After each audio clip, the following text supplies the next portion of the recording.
आस था हर राह में, आस था हर चाह में, आस था हर भाव में, आस था सद्भाव में। आस था, आस था।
सभी को ओम नमो नारायणाय।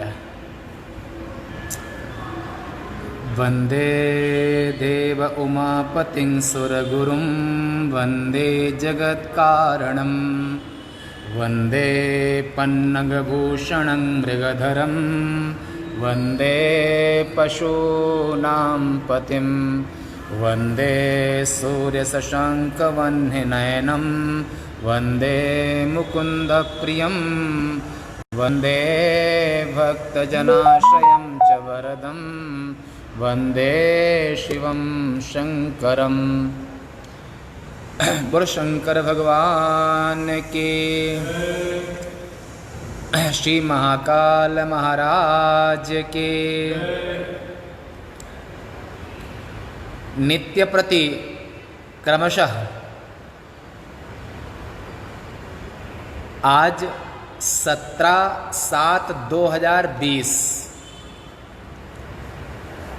गीता भवन इंदौर के चातुर्मास के अंतर्गत शिव महापुराण में प्रातःकाल का सत्र आप श्रवण करते हैं। इस सत्र में कल तक महत्व प्रसंग आपने सुना, आज भी महत्व प्रसंग है कल से। और इस महत्व प्रसंग में तो कल तक आपने सुना था ये जो शिव महापुराण है, तो शिव महापुराण में प्रेत पीड़ा विनाशिनी और चंचुला अपने पति के साथ में आनंदित मन, आनंद विभोर होकर के और जगन माता पार्वती के अनुग्रह से बिंदुक जो प्रेत योनि में पड़ा था, जब ईश्वर कृपा होती है तो ईश्वर कर्तुम अकर्तुम अन्यथा कर्तुम, करने योग्य न करने योग्य अन्यथा करने योग्य, उनके लिए कुछ भी असंभव नहीं होता है कि वे भगवान सर्व तंत्र स्वतंत्र हैं। जगन माता के अनुग्रह से आपने प्रेत पीड़ा विनाशिनी शिव महापुराण की कथा प्रेत पीड़ा को नाश करने वाली ये सुनी। आज ये सुनेंगे कि कथा का जो महात्मा है, कैसे विधि क्या है। हमें शिव पुराण महापुराण कथा सुननी चाहिए, पर कैसे, हम कैसे श्रवण करें, विधि क्या है। ये विधि आज आप इस अध्याय में, छठे अध्याय में आप श्रवण करेंगे। ये श्रीमद् भागवत महापुराण के महत्व प्रसंग का छठा अध्याय आज श्रवण करेंगे।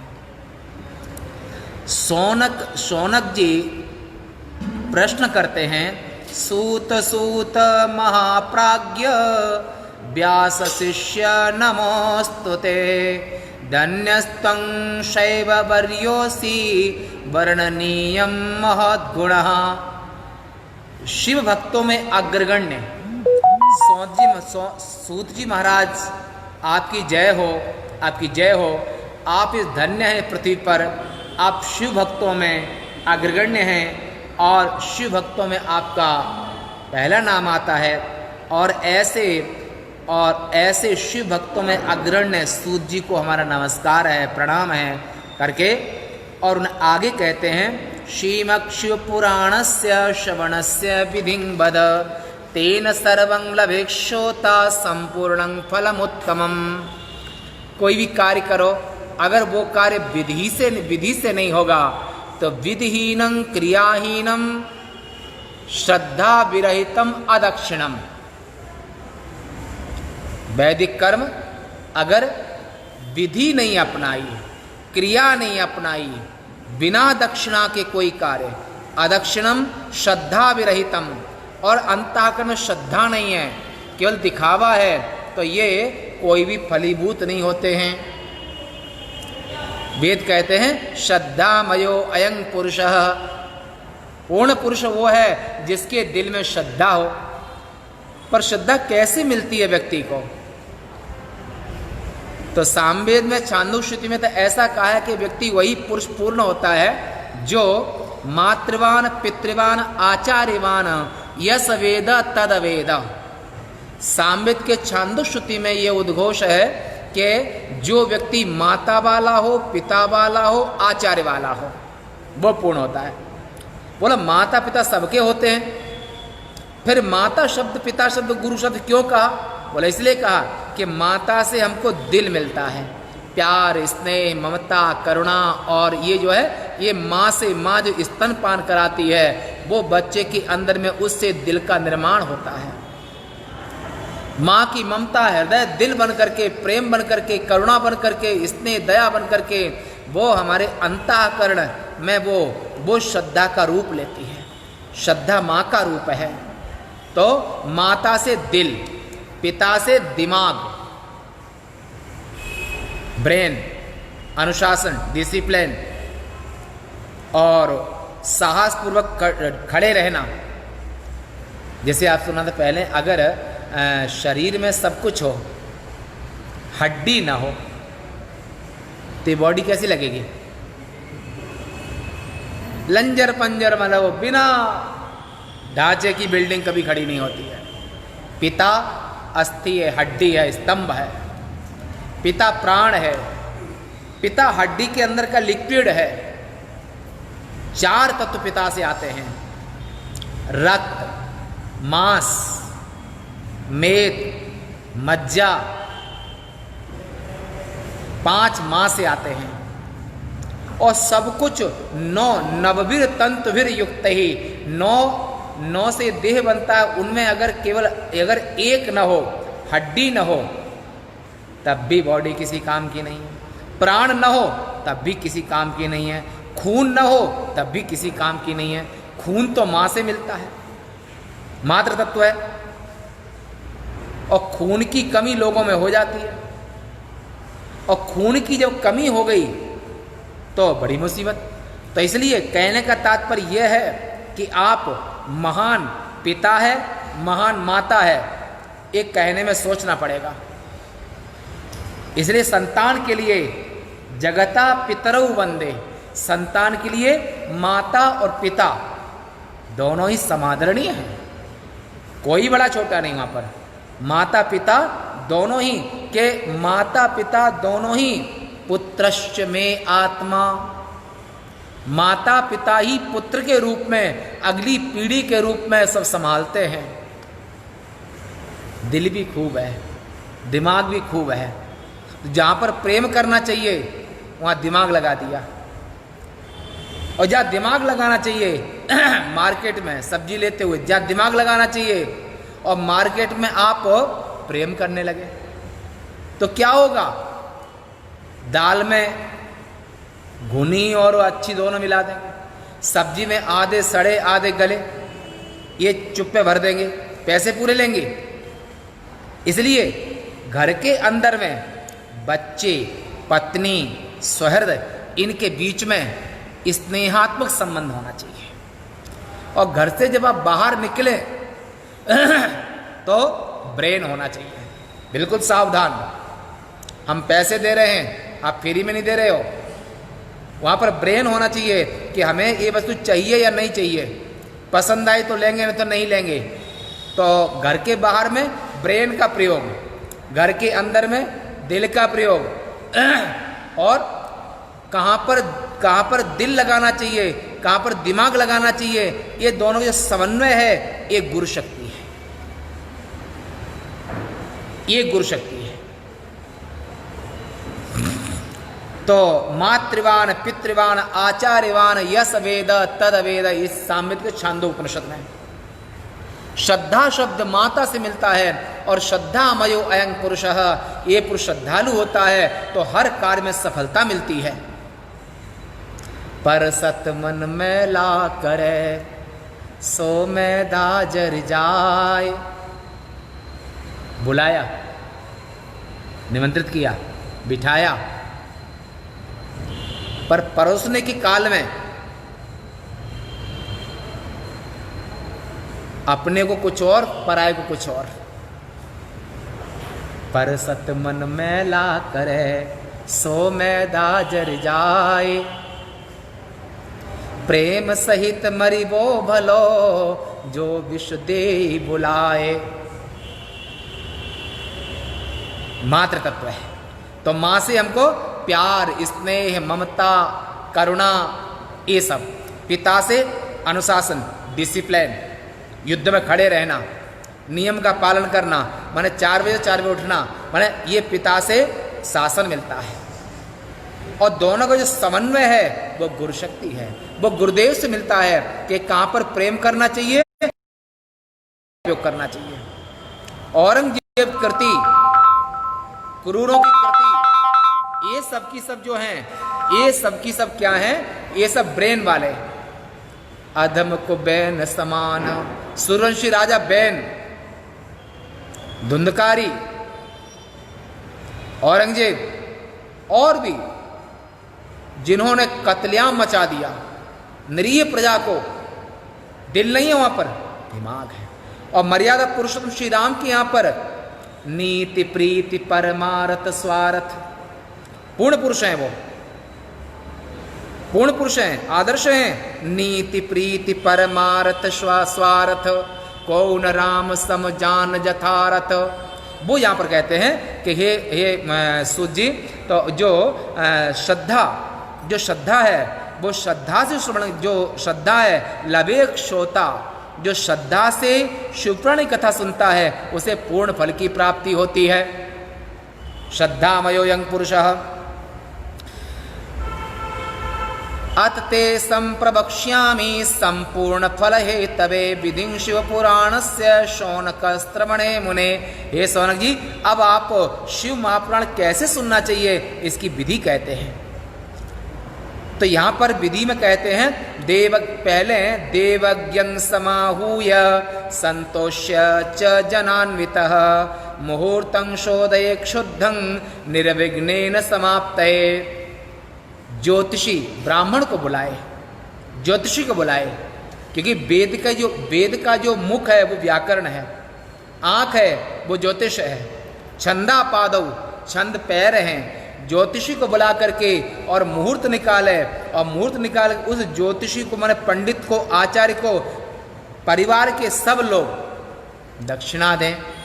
यानी कि एक लिफाफा दे दिया, हो गया। आज भी घरों में परंपरा है कि बेटी से भी दिलवाते हैं, बेटे से भी दिलवाते हैं, उनसे भी दिलवाते हैं, ये परंपरा है। शुद्ध मुहूर्त निकाले, निश्चित करें, और ऐसे उत्सव करें जैसे कि आप बेटी की शादी कर रहे हैं। ऐसे उत्सव करें कि जैसे वहाँ पर बेटे की शादी कर रहे हैं, इस तरह से पूरा उत्सव करें। और कार्यं संशोधनं भूमेर्लेपनं धातुमंडनं विचित्रा रचना दिव्या महोत्सव पुरस्सरम।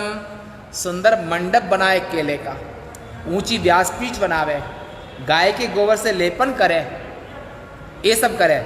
और उसके बाद में वहाँ पर जो व्यास जी हैं, जो व्यास की कथा करने वाले हैं, उनको व्यास बुद्धि से, भगवान बुद्धि से उनका पूजन करें, उच्च स्थान बिठाए। वहाँ पर श्रोताओं के लिए सुंदर बैठने का स्थान बनाए, जो 5 जप करने वाले हैं उनके लिए सुंदर स्थान दे, वक्ता को सुंदर गद्दी प्रदान करे, मंडप बना करके सुंदर सजा करके, और सुबह में और शाम को और बीच में एक मुहूर्त का अर्थ 24 मिनट। जब ज़्यादा एक पहर बीत जाए, एक पहर 3 घंटे का बीत जाए तो 24 मिनट यानी कि आधे घंटे का विराम दे दें। पहले मुहूर्त चलते थे जब घड़ी नहीं थी, तो मुहूर्त माने 24 मिनट के लगभग मुहूर्त होता है, उतना विराम दे दे ताकि सब लोग बाथरूम वगैरह जा सकें। ये भी ध्यान रखे श्रोताओं को, वक्ताओं को, और फिर कथा करने बैठे। ऐसे सुबह भी और शाम को भी, एक पहर सुबह एक पहर शाम को, 3 घंटा सुबह 3 घंटा शाम को। और वहाँ पर सभी के लिए बैठने की उत्तम स्थान व्यवस्था करें। और वहाँ पर आसूर्योदयम आरभ्य सार्धद्विप्रहरांतकम, द्विपहर सूर्योदय से आरंभ करके 2 पहर यानी कि 12 बजे तक, 11-12 बजे तक, फिर थोड़ा विराम दे दे, फिर शाम को। ऐसे डेली कथा 8 से 10 घंटा का मिलता है वैसे लगभग। सूर्योदय आरभ्य सार्धद्विप्रहरांतकम तथा कथाशु पुराणस्य वाच्या सम्यक् सुधीमताम्।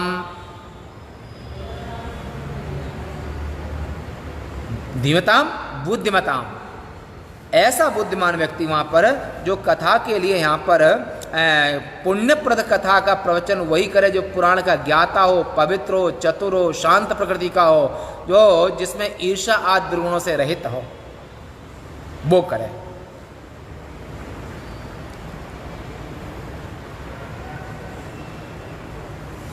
सूर्योदय काल से लेकर 2:30 पाठ वेद के अनुसार माने 3:30 माने प्रहर, लगभग 8-9 घंटा आते हैं, लगभग 9 घंटे के लगभग, सुबह और शाम दोनों मिलाकर, बीच में छुट्टी दे देना। तो ऐसा विद्वान कथा शिवपुराणी कथा का पाठ का सुनाव है ना। परंतु कुछ तो ऐसा करे वहाँ पर, तो भवकोटि सहस्रेषु भूत्वा भूत्वा अवसीदताम यो ददाति परांग मुक्तिं को अन्या तस्मात् परो गुरु। जो व्यासपीठ बैठते ये परम गुरु होते हैं, और ऐसे व्यासपीठ पर बैठे व्यास जी की व्यास बुद्धि से, भगवत बुद्धि से उनकी पूजा करे। जब बहुत जन्म का पुण्य उदय होता है तब उसको ज्ञान की प्राप्ति होती है, व्यासपीठ की प्राप्ति होती है, कथा कहने का सामर्थ्य आता है।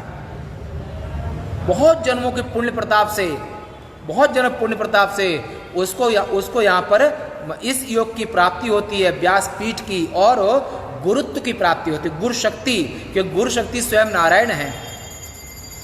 और वो ज्ञान दीपेन भास्वता, वो ज्ञान स्वरूप होकर के पूर्व जन्म के तप के प्रभाव से उसकी अंतःकरण में ज्ञान बन के बैठ जाते हैं।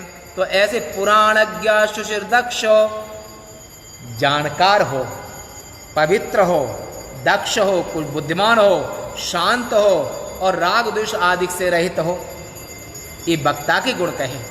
श्रोता के सबसे बड़ा गुण है श्रद्धालु हो, उदार हो, श्रद्धालु हो, संयमी हो। ऐसा जब होगा, परंतु कुछ निषेध भी किया है, कुछ लोगों को कथा नहीं सुनानी चाहिए। किनको?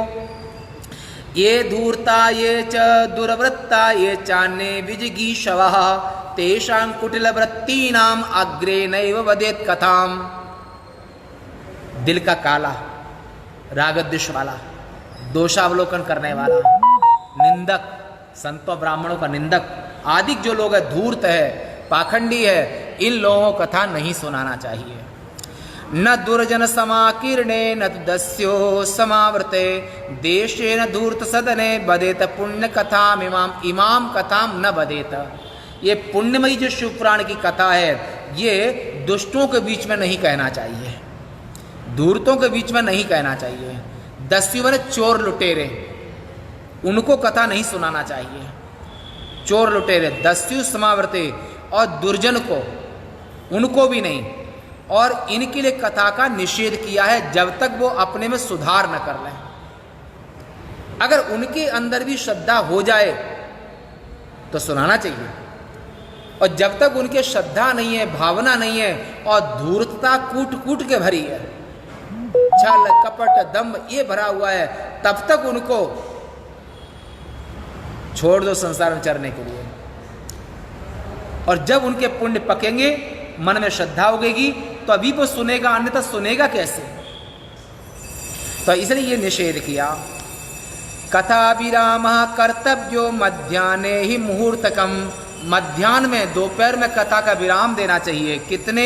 1 मुहूर्त यानी कि 24 मिनट का विराम देना चाहिए। और वक्ता को वक्त्रा छौरंग ही संकार्य दिना दिनाद अरवाग व्रताप्ते, और जब कथा शुरू करने के 1 दिन पहले छौल कर्म कराना चाहिए। छोटे बड़े वाले नहीं, पूरा छौल कर्म कराना चाहिए।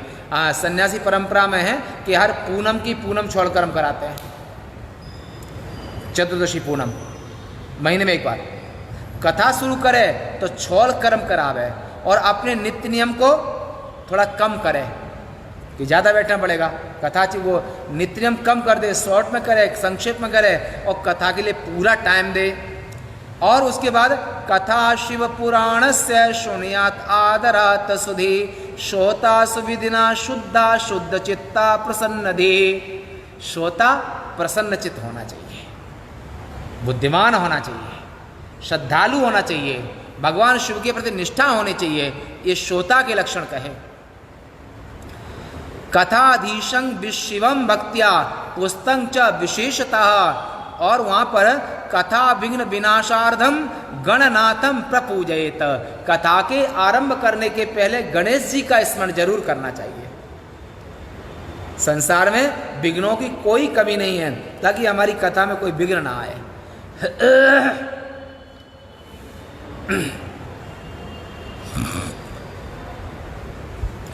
कथा शिव पुराण से, ये तो ये ऐसे शिव पुराण की कथा आदर पूर्वक श्रोता सुने, बुद्धिमानी पूर्वक, शुद्ध मन से, और शुद्ध होकर के बाहर से भी शुद्धि और अंदर से भी शुद्धि। अनेक कर्म विभ्रांत कामादि षड विकारवान स्त्रैण पाखंडवादी च वक्ता श्रोता न पुण्य भाक। वक्ता श्रोता दोनों ही पुण्य को प्राप्त नहीं करते हैं यदि वो दिमाग से भ्रांत माने भ्रम हो, दिमाग में माने पक्की निष्ठा ना हो, दुविधा माने चौराहे पर खड़ा हो, ये सच के ये सच। इसलिए जब भगवान की भक्ति करो तो चौराहे पर खड़े होके नहीं, परमात्मा पूर्ण सत्य है। संशयात्मा विनश्यति, विभ्रांत जो संशय वाला जो मन होता है वो श्रोता वक्ता दोनों को, जो श्रोता वक्ता दोनों को ही संशय लेकर के कथा न कहनी चाहिए न सुननी चाहिए। अनन्य निष्ठा से सुनना चाहिए और अनन्य निष्ठा से कहना चाहिए। ये श्रोता वक्ता दोनों की लागू होता है। क्या उसके मन में 1% भी संदेह नहीं होना चाहिए, भगवान शिव के प्रति और शिव कथा के प्रति कोई संदेह नहीं होना चाहिए। कामादि विकारवान ये भी नहीं होना चाहिए, काम दो काम क्रोध आदिक इनसे, और स्त्रीण भी नहीं, न स्त्री न पुरुष, ऐसे व्यक्ति को व्यासपीठ पर अधिकार नहीं है। पाखंडवादी, और बाहर में कुछ और अंदर में कुछ और जो कथा को धंधा बनाते हैं उनको भी व्यासपीठ का अधिकार नहीं है। और व्यासपीठ से मौला मौला अमुक अमुक अमुक ये कहते हैं, ध्यान नहीं देते हैं, इनका भी अधिकार नहीं व्यासपीठ। अमृत अमृत की तरह अच्छा लगता है, विष विष की तरह अच्छा होता है। अमृत में विष मिला दो और विष में अमृत मिला दो तो कैसा लगेगा? 4 दिन के लिए आप सन्यासी बन जाओ और 4 दिन के लिए गृहस्थी बन जाओ, फिर 4 दिन के सन्यासी बन जाओ, कैसा लगेगा? आपके सामने सनातन धर्म के न मानने वाले श्रोता बैठे हुए हैं और सनातन धर्म ही पूर्ण धर्म है। अनादि, अपौरुषेय, पुरुषकृत नहीं है। और ऐसे सनातन धर्म की गद्दी पर बैठ करके सनातन धर्म को छोड़ करके दूसरा एक भी धर्म नहीं है।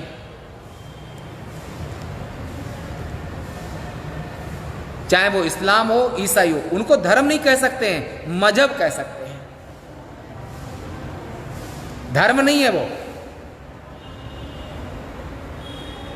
विषय। तो यहां पर सनातन धर्म की गद्दी पर बैठ करके सनातन धर्म के श्रोताओं के सामने, और सनातन जहां पर अमृत की वर्षा हो रही है, सत्य की वर्षा हो रही है, करुणा की वर्षा हो रही है, वसुदेव कुटुंबकम की वर्षा हो रही है। क्या यहाँ इस धर्म में ये सिखाया जाता है कि पूरी पृथ्वी हमारा कुटुंब है, पूरा ब्रह्मांड हमारा कुटुंब है, एक केवल सनातन धर्म में। और अन्य धर्म में जो इस्लाम को न माने उसको जीने का कोई अधिकार नहीं, उसको काफिर कहा जाता है। जो सनातन धर्म को, सनातन धर्मी को काफिर कह करके, मूर्ति पूजक कह करके, और उनका बस चले सब कुछ विनाश कर दें और सीधे निगल जाएं, ऐसे जो यवन म्लेच्छ आदि कहें, इनका इस व्यासपीठ से नाम लेना भी एक पाप है। व्यासपीठ से इनका नाम लेना भी पाप है, क्योंकि ये वसुधैव कुटुंबकम है, ये पूर्ण धर्म है, ये आत्मधर्म है, और यहां पर संपूर्ण मानव जाति के कल्याण की भावना छिपी हुई है। अन्य जो धर्म हैं वो सीमित हैं, मजहब हैं, गुटबंदी हैं, कबीले हैं, और वो तलवार के बल पर, खून खराबे के बल पर जबरदस्ती अपने धर्म को स्वीकार कराने में कोई कसर नहीं छोड़ते हैं। इसलिए विधर्मी हैं, म्लेच्छ यवन हैं, तो उनका नाम लेना, उनकी चर्चा करना, ये भी व्यासपीठ का अपमान है। मौला मौला कहना, संकीर्तन करवाना, कैसे व्यास है?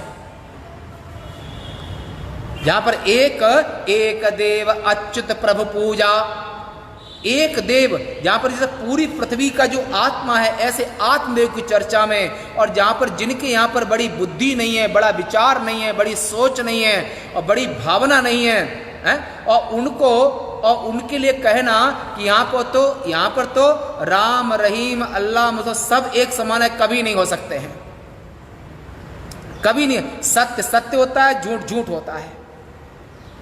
इसलिए हमेशा श्रोता को, वक्ता को हमेशा स्वधर्मे निधनम श्रेया पर धर्मो भयावह, दूसरे का धर्म का नाम लेना भी पाप है, और मंच से कीर्तन कराना ये तो जघन्य अपराध है। तो ऐसे यहां पर सूत जी कहते हैं कि इसलिए श्रोता वक्ता को संशय से रहित, कामादिक से रहित, लोभ से रहित और निष्ठा से रहित नहीं होना चाहिए, निष्ठावान होना चाहिए। सनातन धर्म अपने आप में पूर्ण है। श्रुति निरपेक्षो रवा, लाखों वर्षों से सनातन धर्म को लोग दिल से स्वीकार करते हैं। यहां स्वीकार कराया नहीं जाता है, यहां दिल से, इस धर्म को दिल से धारयतीति धर्म, दिल से स्वीकार करते हैं।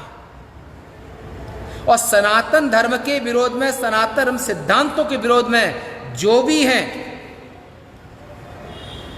उनको यहां पर साथ में नहीं लेना चाहिए, संशय नहीं रखना चाहिए, और ये कभी नहीं सोचना चाहिए कि वहां पर अमृत और विष, सनातन धर्म अमृत के समान है, और दूसरे जो धर्म अगर फैलते हैं तो वहां पर मजहबवाद, संप्रदायवाद, और जैसे ही वो गद्दी प्राप्ति वो हुई तो अन्यों को काफिर कह करके उनकी मूर्तियों को, धर्म को, ग्रंथों को और बलात् जबरदस्ती कन्वर्ट करना, वो कभी धर्म नहीं हो सकता है।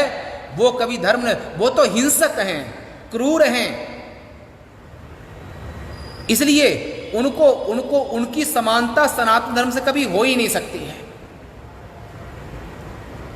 वेदों किसी की अपेक्षा नहीं है, शिव को किसी की अपेक्षा नहीं है, वो तो एक मनुष्य करते हैं, मनुष्य के बनाए हुए हैं। तो वो यहां पर इसलिए वक्ता को संशय नहीं पालना चाहिए कि व्यास पीठ पर बैठ करके मौला मौला गाना, व्यास पीठ पर बैठ करके और ये कहना कि अगर कोई नमाज पढ़ रहा है तो हम कथा अपनी रोक देंगे। ये भी कोई कथाकार कहे हैं उसमें अपनी कथा में, ऐसा भी ये जघन्य अपराधी हैं अगर ऐसे कहते हैं। तो सत्य कभी रुक नहीं सकता है, सत्य स्वयं सिद्ध होता है। सत्य कोई मजहब नहीं है, सत्य सत्ता है, सत्य आत्मा है, सत्य परम धर्म है। और सत्य लागो जब से सृष्टि हुई है, महतो ही न्यसतंग वेद, पुरुष ने नहीं बनाया इस धर्म सनातन धर्म को, सनातन धर्म स्वयं सिद्ध है। ऐसे धर्म में संशय से रहित होकर के कथा करना चाहिए और कथा सुननी चाहिए, ये यहाँ पर कहा। इसलिए स्त्रेणा पाखंडवादी च वक्ता श्रोता न पुण्य भाग, ये सब कोई पुण्य को अगर संशय आदि को दूसरे धर्म का नाम भी लेते हैं और वहाँ पर, तो वो सब पुण्य के भाजन भी नहीं होते हैं और मरने के बाद अन्य वियोनिम गच्छति, क्योंकि सत्य में आपने असत्य को मिलाया है। इस पाप से अमृत की तरह अच्छा लगता है, विष की तरह अच्छा लगता है, सत्य की तरह अच्छा लगता है।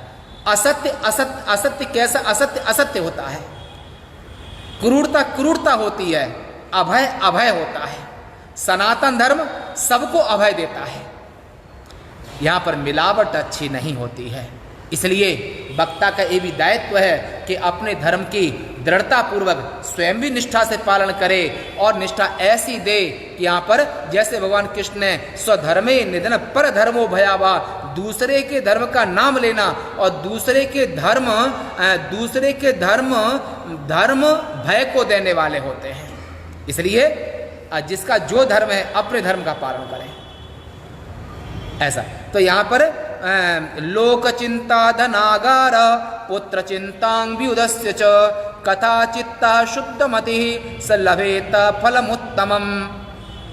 लोक चिंता का त्याग, धन आदि का त्याग, इनकी चिंता न करते हुए और एकाग्र मन से शुद्ध मति से कथा सुनना चाहिए और कथा करना चाहिए, दोनों के लिए।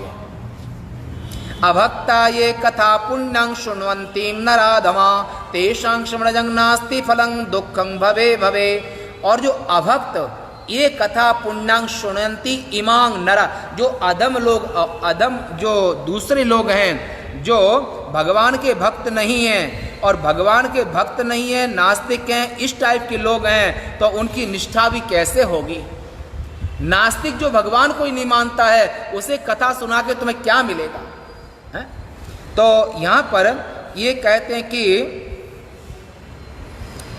जो नीच पुरुष भक्ति भाव के बिना इस पुण्यप्रद कथा को सुनते हैं, उन्हें कथा सुनाने का कोई फल नहीं मिलता है, अपितु उन्हें प्रत्येक जन्म में दुख ही प्राप्त होता है। इसलिए भगवान की भक्ति में, कथा में सबसे बड़ा गुण है एक निष्ठा और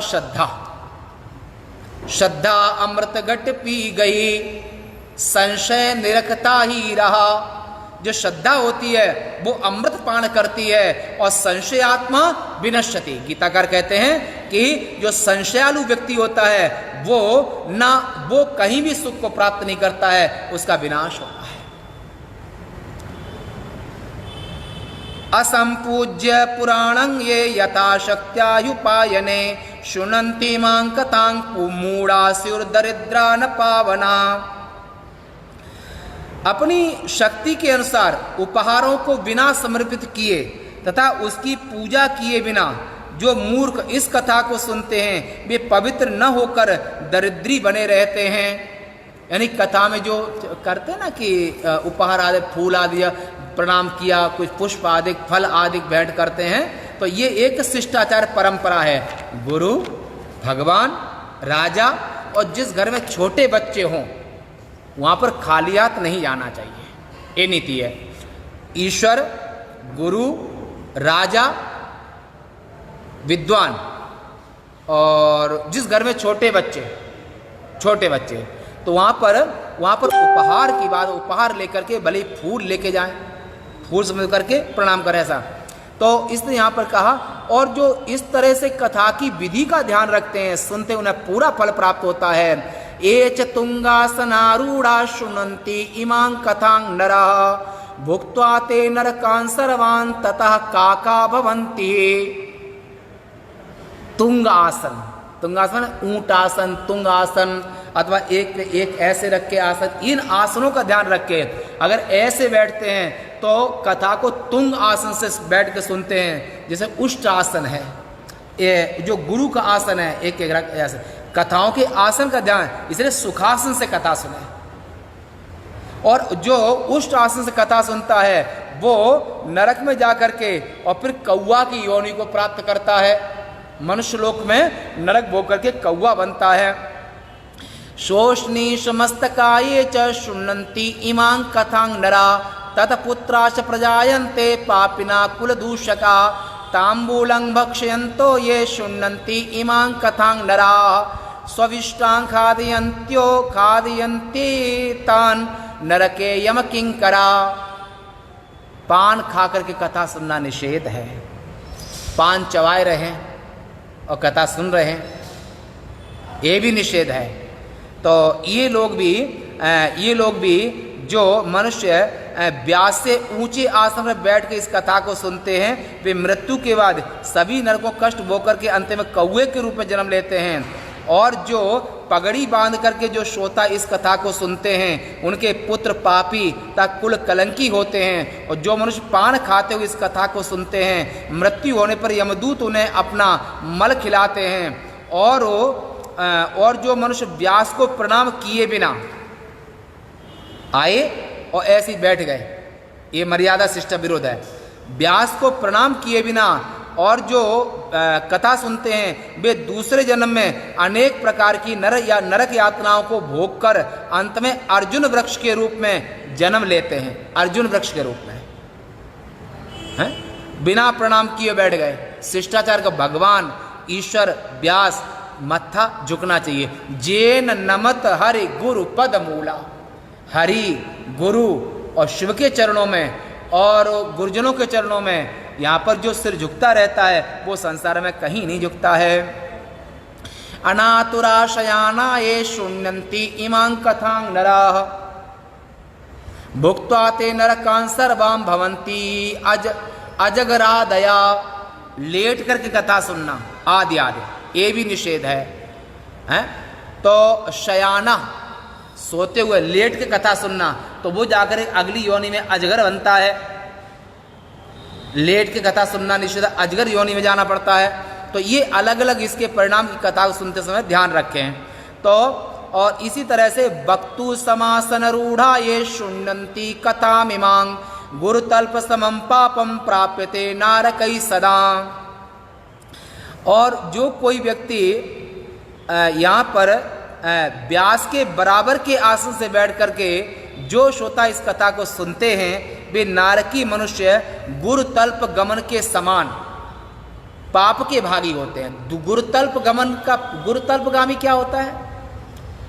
गुरुतल्पगामी का मतलब होता है गुरु की स्त्री के साथ में गमन करना, गुरु के स्त्री के साथ में पत्नी की तरह व्यवहार करना।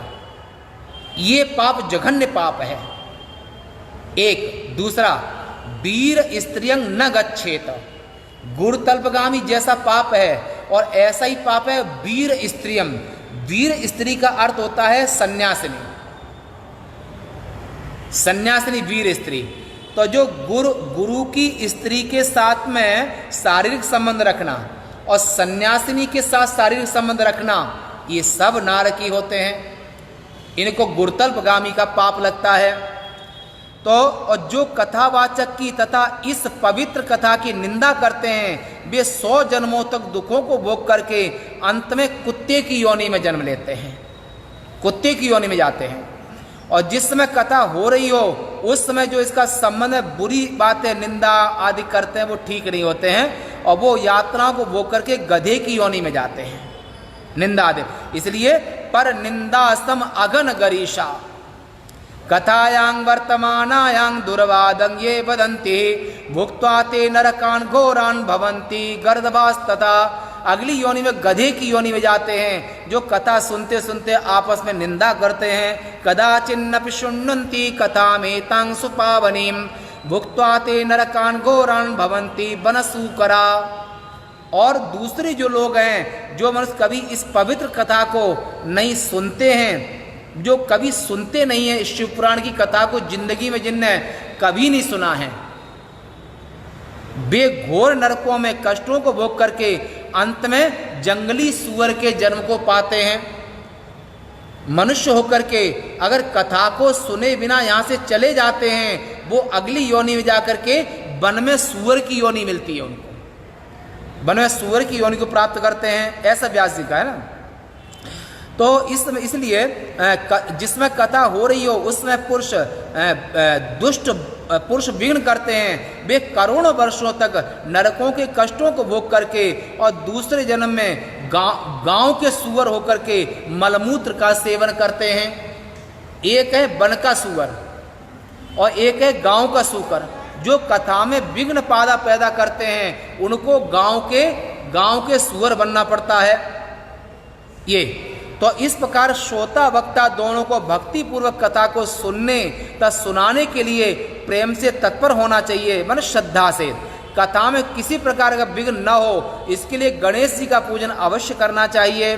तो यहाँ पर नवग्रहांच संपूज्य सर्वतो भद्रदैवतम शिव पूजोक्त विधिना पुस्तकं तत्समर्चयेत।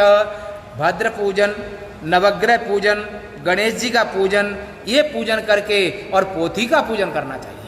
जो शिव पुराण की पोथी उसका पूजन करना चाहिए, शिव जी का पूजन करना चाहिए।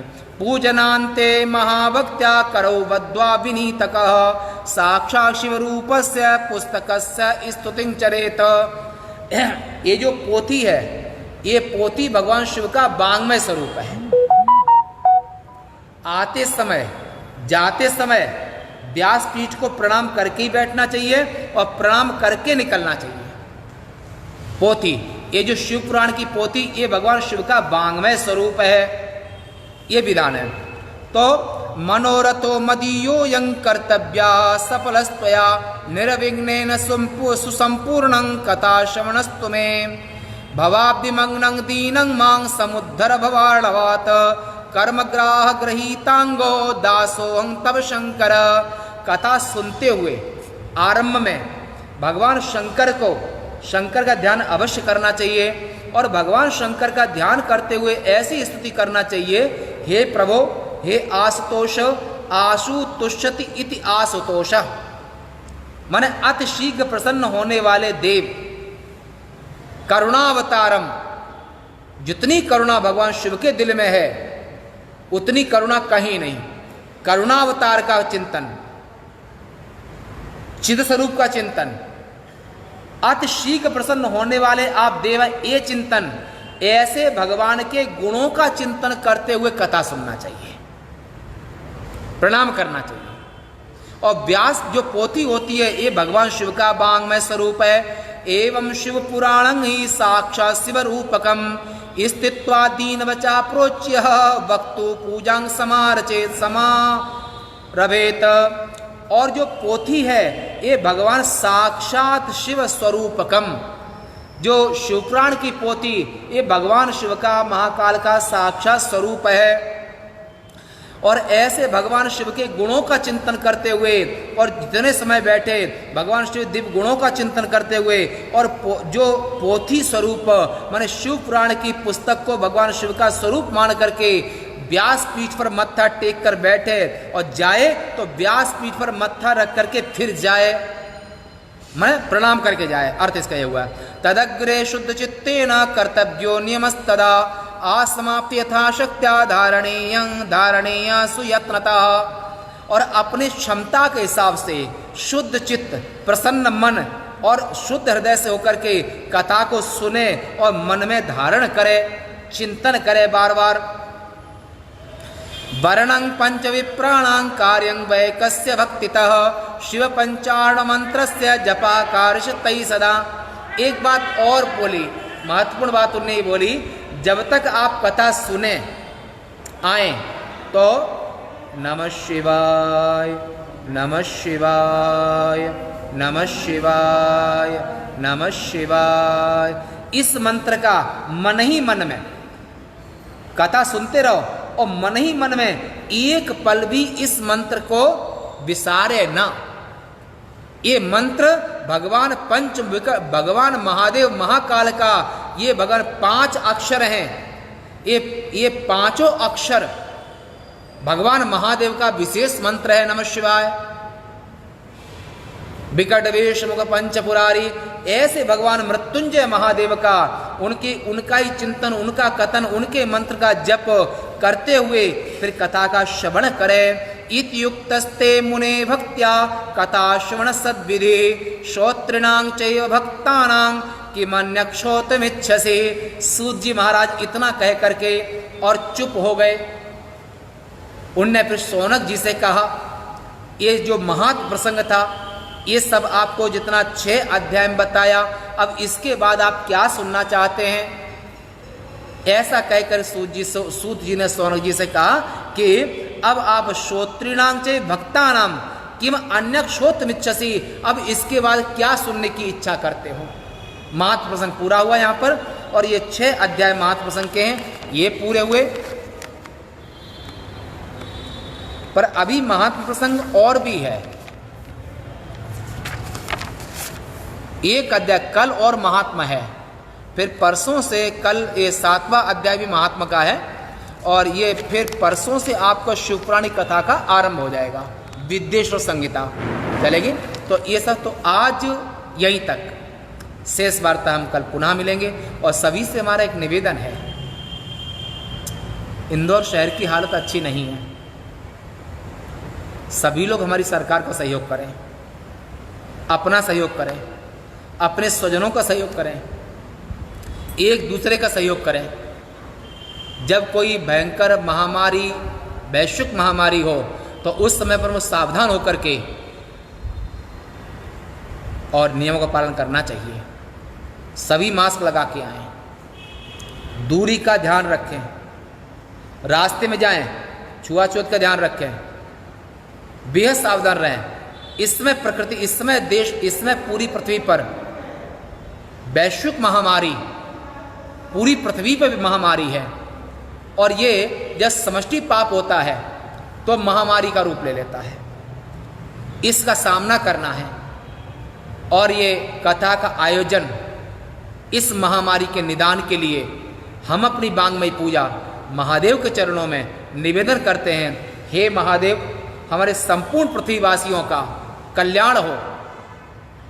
हमारी दृष्टि, भारतीय दर्शन, भारतीय ऋषियों की दृष्टि वसुधैव कुटुंबकम, जितनी भी मानव जाति है, जितने भी संसार में, उन सबके कल्याण की कामना हम करते हैं और महादेव चरणों में प्रार्थना करते हैं। इसमें हिंदू, मुस्लिम, सिख, ईसाई, स्त्री, पुरुष और मनुष्य और अन्य सब हैं। इस सबके लिए, सबके स्वास्थ्य, आरोग्य और सबको खुशियां मिलें, ऐसी हम व्यासपीठ से महादेव के चरणों में प्रार्थना करते हैं कि सनातन धर्म का आर्ष सिद्धांत है, यहाँ पर संपूर्ण मानव जाति के कल्याण की भावना बनानी नहीं पड़ती है, स्वतः होती है। सर्वात्म भाव हमारे आर्यावर्त में, भारतीय संस्कृति में, सनातन धर्मियों में ये किसी से घृणा नहीं करते हैं। सनातन धर्मी और जो सनातन धर्म वाले हैं और हिंदू समाज, ये जो सनातन धर्मी, ये किसी से भी घृणा नहीं करते हैं। न कश्चित विजुगुप्सेत, वेदवाणी है, न कश्चित विजुगुप्सेत, ये किसी से भी घृणा नहीं करते हैं। पर हाँ, ये अवश्य है, अमृत को अमृत और विष को विष, सत्य को सत्य और झूठ को झूठ। अगर आप सुहृदयता से हाथ बढ़ाएंगे तो मित्रवत आपको स्वीकार करेंगे, और अगर क्रूर दृष्टिया वीक्षन्ते, अगर कोई क्रूर दृष्टि से सनातन धर्म को और सनातन धर्मियों को निगलना चाहे तो उनके लिए सनातन धर्मी काल है। इसलिए हम सबके लिए मंगल कामना करते हैं, सभी का कल्याण हो, सभी को खुशियां मिलें, और वाणी को ही विराम देते हैं। और जितने भी हमारे शिव पुराण महापुराण लाइव में हैं उन सब के लिए बहुत बहुत धन्यवाद और सभी के लिए बहुत बहुत साधुवाद। पूर्णमदः पूर्णमिदं पूर्णात् पूर्णमुदच्यते पूर्णस्य पूर्णमादाय पूर्णमेवावशिष्यते। ओम शांति शांति शांति। शंकरं शंकराचार्यं केशवं बादरायणं सूत्रभाष्य कृतौ वंदे भगवन्तौ पुनः पुनः। ईश्वरो गुरुरात्मेति मूर्तिभेद विभागिने व्योमवद्व्याप्तदेहाय दक्षिणामूर्तये नमः। ओम शांति शांति शांति। बोलो सत्य सनातन धर्म के, गीता गंगा मात के, सभी संत हरिभक्तन के। नमः पार्वती पतये। हर हर महादेव।